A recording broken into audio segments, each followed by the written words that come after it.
Welcome to the Business Spotlight podcast. My name is David Beeson. I am your host for today's conversation, and my guest today is Vanessa Newton, CEO and founder of Colors of Austin Counseling. We are going to be talking about her business journey to business ownership, challenges, best practices, and share a peek of what it's really like to build and operate a business. Vanessa, welcome to the show, and thank you for being here today. I would love for you to give us a little bit of background of who you are and tell us a little bit about your business as well. Yeah, thanks for having me. I'm excited to be here and share more. So, I own and operate a counseling practice, Colors of Austin Counseling, here in Austin, Texas. We are a hybrid therapy practice that serves the Central Texas community and all of Texas, really, providing virtual and in-person counseling services for clients kind of ages 3 and up. Gotcha. Yeah, that's awesome. Yeah. Generally speaking, what does your current ownership structure look like? Are you the sole founder and owner? Do you have a partner or are there outside investors? Yeah, so I am the sole founder. I founded my practice back in 2018. After being solo for 3 years, I just saw kind of the need in the community and was growing pretty fast on my own. And I decided that what would it be like if I were to expand this team and scale our services? And so in 2018, I scaled it and started hiring clinicians under me to work as therapists. And so I'm the solo owner, 100% owned by me and operated by me. I do have a small leadership team, but yeah, it's my business. Yeah, that's awesome. When uh when you look at your role, how many hours do you spend working in your business and how many on the business? Well, that's a tough question to answer because I feel like when you're a business owner, the work never ends, right? You're always in the trenches. I think when I'm in my business, I would say that is about 75% of my time, just I see a few clients a week, about 5 to 7 clients a week. And then the rest of the time, I'm supporting my leadership team. Um, whether it's coaching or consulting on the operations pieces of the practice and making sure that that's running really smoothly. And so I do have other businesses that I own as well alongside Colors of Boston Counseling. And so entrepreneurship is kind of what I do full time. I don't have another job or anything like that. But it is nice to be able to have other outlets of creativity while running this practice because while it does require me to be in it in terms of leading my management team, I'm not sitting in the chair with clients all day every day. So the way that I generate revenue and the way that I um, work is more in the community, public speaking, public facing. Um, so yeah, I like to have my hands in different things. I stay very busy. Yeah, it's a sounds fun. Yeah. And here's a bit of a fun question. It's one of my favorite ones to ask. I'm curious, based on your experience, if I were to give you an extra 10 hours back each week, how would you invest those hours? Could be business, could be personal. I would say personal because for me, I find that when I have space to think and space to reflect on my business, it's when I have the best ideas, you know? And so I think when I think about having time back for myself, I also have two small children, you know, and kind of supporting them. They're 5 and 2. And so they require a lot of me. But I also think that having space and time to work on your business and to think about your vision and how you're driving your business forward is when you have the best ideas. I had this coach tell me that, you know, what if you prioritize your self care so much that it meant that you would make more money? And I was like, what a concept, you know, to like prioritize yourself so that you can make more money. And that's ultimately my goal. Like that's where I want to be and how I want to live entrepreneurship out. Awesome. Yeah, that's yeah, that's super cool. Yeah, me and my wife, we actually just found out that we're gonna be having our first kid coming up too. So Oh, we're congratulations. yeah, thank you. We're super excited. Yeah. Why'd you choose to go into business for yourself as opposed, for choosing to work for someone else? What was the transition like for you? Yeah. So I spent pretty much, about 10 years working in organization. So I was a hospital social worker for about 6.5 years, and then I worked as a school social worker. And what I found overall is that there's so much red tape, there's so much politics and things that can get in the way of you living out your life's work. Right. And I loved the work that I did and I loved the people that I worked with, but I wanted to have more long term relationships with my clients. And I also wanted to have more say in how services were being delivered, impact that we could make, and ultimately scale. Because I think for me, this is not the end point, right? We are located in Austin and we serve Texas, but I have always considered what would it be like to go multi-city, multi-state, franchise maybe this practice. And so transitioning from working in a school setting or within a company, a large company, it was challenging, but I knew ultimately that if I wanted to do this on a larger scale, it was going to require a different type of setup. And I don't have a background in business. It's not something that I like knew going into it. I learned along the way. But I was willing to take the risk and I was passionate enough about what I knew I could do that I kind of left my school job full time after starting the business part time while I was working full time. So I was working part time on the business evenings and weekends. And then when I got to a place financially where I was like, okay, I can leave my full time job, I left. And it was the best decision I could have made, not just for myself, but as someone who also wanted to start a family of like what could that look like while working a 9 to 5. Um, it would be really hard, especially because I don't have family nearby, so I think that decision to go into entrepreneurship also was based upon my desire to have a family and be present with my family. Yeah, that's really admirable. That's awesome. The I have yet to encounter a business owner who hasn't had peaks and valleys on the journey of building a business. How do you manage the difficult days?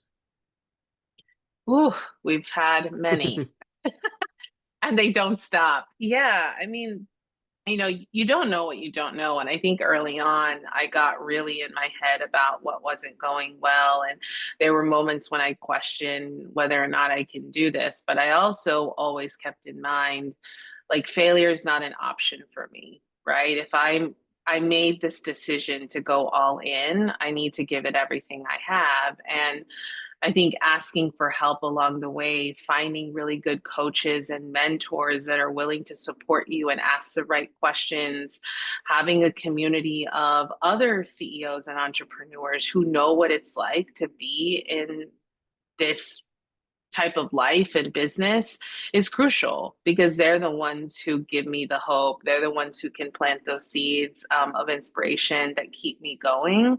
And I think that, being in business alone is one thing. I'm lucky enough that I have a team, right? And a team that is inspired by the company's mission. And that really drives me because I know it's for a larger purpose. And so on the hard days, I think I can tend to get so wrapped up and push, push, push and keep going. And, let's go faster, let's go harder. But I have to remember to slow down and take a pause and really reflect on what is going well, what's the challenge, and, what's within my reach. Because everything I believe can be figured out one way or the other. It may not always be what you want it to be, the outcome, but there is a way through. Um, and I've tested that and it's true. But we need people in our corner to kind of help us and remind us of that, even when we feel like, there is no way out. And I feel like the challenges can be anything from, you know, money running dry to, having high overturn in your company to, you know, things that are outside of your control, like systems and the world and even the weather, always just messing up things. But you it's really important to have a strong mindset and people that can help you shape that for yourself. Yeah, definitely. Definitely. I'm always curious what successful businesses are doing. What percentage of your monthly sales typically is invested back into your marketing budget?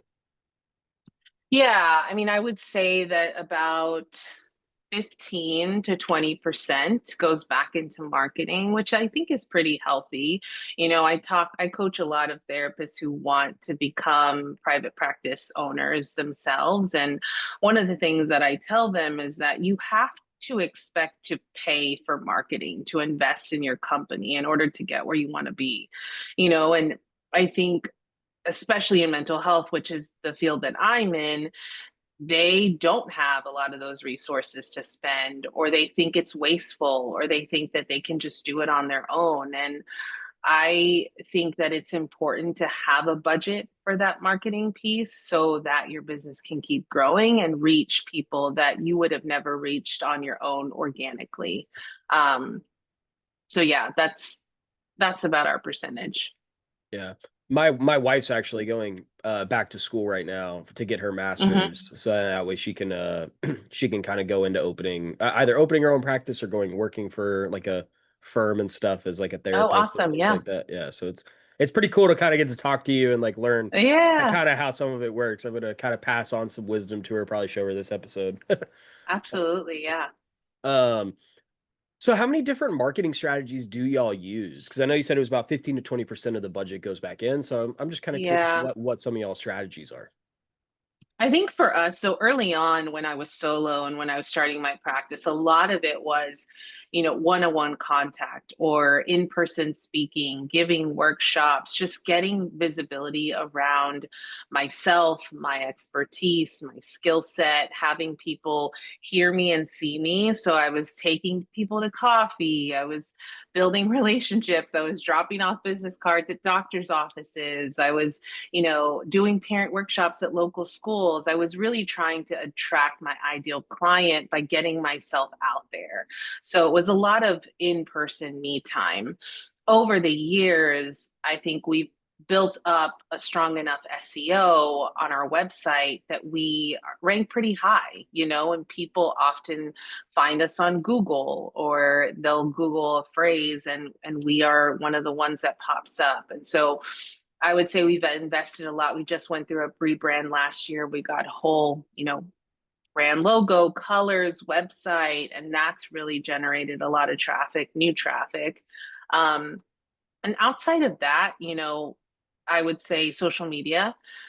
So Instagram, Facebook, we've invested in some ads, some targeted ads around, specific offerings we have, whether it's a group or a workshop or a niche therapeutic modality that we're trying to sell, like EMDR. So if we're going to invest in ads, we want to make sure that we're targeting a specific offering, not just like a very general ad, because we find that when we're putting out ads on specific offerings, people respond to those better and we're likely to generate more traffic.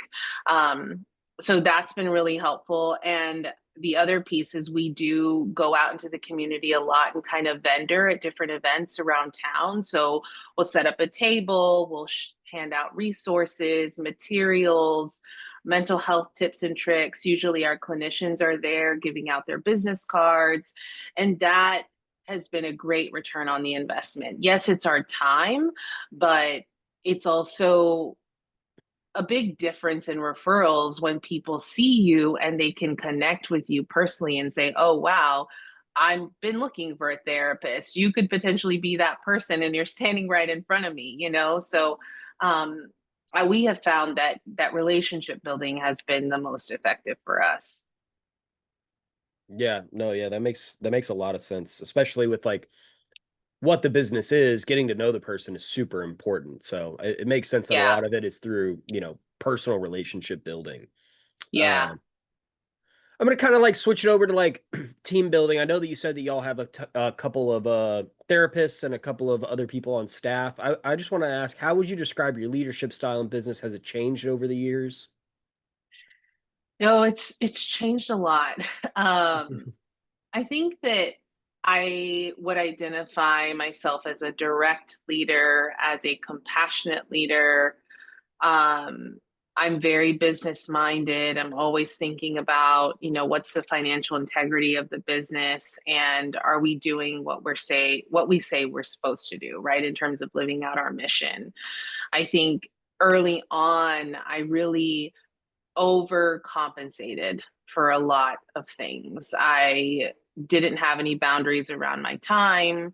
I was available at all hours of the day to my team, and yeah, compromise my boundaries a lot. I was afraid to hold people accountable. I was afraid to kind of give direct feedback for fear that people would leave or they would be upset at me.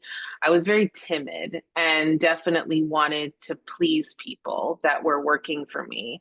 And I think over the years, I realized that, people respect you more when you're honest and when you're transparent and when you can give them context, right? If I am holding you accountable to this is why this is important. This is why I'm giving you this feedback. How you show up affects the business in this way. You are a part of a larger team. It is not just about you. And so, I think that being direct and honest has really helped my team build trust with me over time. They trust me, they believe what I say, they believe my leadership because they know that I'm going to be honest with them, even if it's not what they want to hear. Um, I think the other piece that I've tried to incorporate is data, right? So we've invested in platforms that have been able to show clinicians data on how they're actually doing in numbers, which helps my case, right? It's not that I'm trying to be rude or, be tough on you, but this is what the data shows, and these are your areas of growth. So finding resources for me as a leader to kind of have those conversations with my team has been crucial. And I would say I'm a Gemini. I'm very extroverted. I like to be around people. I like to hang out with people. And that has suited me well in leadership, is being able to build relationships, being visible around the office, checking in on my folks to say, hey, how are you doing? What do you need? How can I support you? Those just small drops of support can be really helpful in building that relationship. And, I've over the last couple of years, because I went on maternity leave after I had my second child, and when I came back I had a lot of people leave my team, which left us in a really hard place. And one of the first things I did when I came back was just spend a lot of time with them. I was around a lot. I was trying to rebuild my team, rebuild trust, um, and get people and build our team back up. And so I've done a lot of that work over the last couple of years, and I can tell a huge difference in terms of retention and people's performance. Yeah, yeah. I kind of want to stop there and dive a little bit into that because I think this is a really big thing for the audience. Especially with a lot of like young business owners and things like that. How tough was it losing a lot of these members, and how was it like kind of rebuilding the team? Yeah, I mean, it was tough, when people left, it hit us hard in terms of cash flow. We had to take out a loan, and then we got into some debt, and then, that starts to snowball of like, oh my God, then I need another loan. And it just was a whole mess, right? Because I didn't have the team to support the overhead we had. We had grown Mm, so big that I got two buildings of offices for us to work out of. And now we had half the team, and we weren't maximizing our office space, and we were bleeding cash and rent. And so it was really hard financially, and it put us in a really deep hole. And it was the first time that I had hired a coach to help me kind of get out of this mess. And starting to work with her over the course of a year, we got out of $75,000 of debt. I hired double the size of my team I had. I rebuilt my leadership team. I retrained people, rewrote processes and systems. We're now at the end of year 3 of kind of that rebuild, and I'm starting to see the light again. We went down to one office, and we just locked in a second office last month, and so that's been amazing. Oh, And congrats. yeah, thanks. So it's like we almost like I thought we were gonna have to shut down for a little bit there, right? But when we did almost, we got really small, and I think the rebuild was painful, but it taught me a lot about what I need from my team in terms of leadership and what I'm looking for in terms of people that I delegate to and who I trust with business and business information, and how involved do I need to be when it comes to the money side of things, when it comes to management? Where do my people need coaching on? What are the red flags, the yellow flags I need to watch out for so that I can not wait till everything crashes and burns? I can address it head on. Um, I learned a lot about money. I hired a cash flow coach who helped me with budgeting and set me up with, I use YNAB for business budgeting and how to read my numbers and how to make projections, and set up a KPI system to track, our practice KPIs, and just put a lot of systems in place and learned a whole lot as a business owner that I didn't have before. So I was making decisions pretty blindly. And I think now I have what I need to make smart business decisions that don't put us in a hole. So if I ever lost half my team, God forbid, but if I ever lost half my team again, that I would be okay. Mm. We would be okay. Um, and I will never go back to that place again. But it was pretty dark. It was pretty rough. Yeah, well, I mean, I commend you for being able to, stay open and get to where you are now. And it sounds like y'all have bounced back really well. So congrats. That's awesome. Yeah, thank you. Thank you. It was hard for a while there. Yeah. Well, I think we'll transition to a couple rapid fire questions real quick if you're ready. Okay. All right. What is the key to success for you?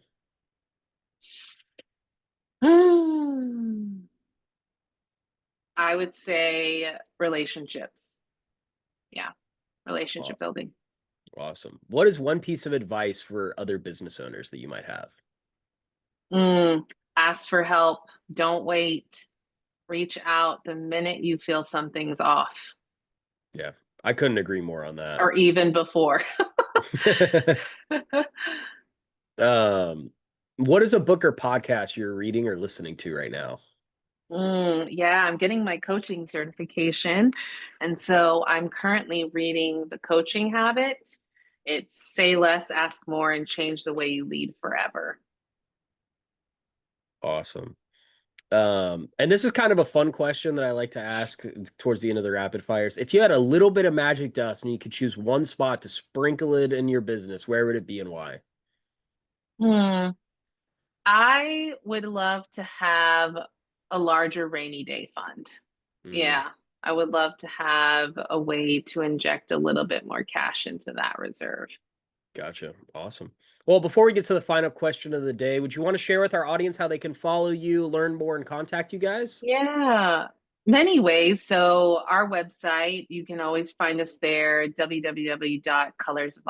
www.colorsofaustincounseling.com. You can request an appointment. You can request any type of service. We run groups. All of our clinicians are there. To reach me, you can find me on Instagram at Brave and Well, which is my coaching consulting business for therapists and healers.